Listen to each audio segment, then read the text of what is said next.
ইচ্ছা, আকাঙ্ক্ষা বা প্রার্থনা।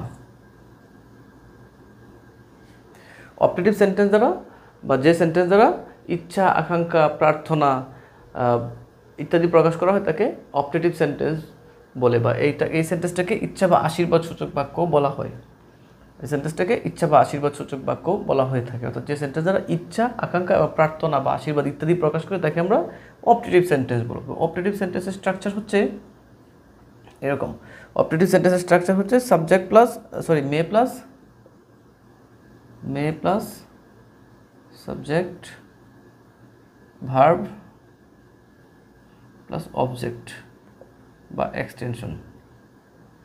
হচ্ছে অপটেটিভ সেন্টেন্সের স্ট্রাকচার। তাহলে অপটেটিভ সেন্টেন্সে অবশ্যই মে থাকবে, মে দ্বারা শুরু হয়। যেমন এক্সাম্পল যদি দিই এটার, মে এরপর একটা সাবজেক্ট দিতে হবে, মে ইউ লিভ লং, তুমি দীর্ঘজীবী হও। এ হচ্ছে অপটেটিভ সেন্টেন্সের স্ট্রাকচার। অপটেটিভ সেন্টেন্স মে দ্বারা শুরু হয়। যেমন মে আল্লাহ হেল্প হিম, মে আল্লাহ হেল্প হিম।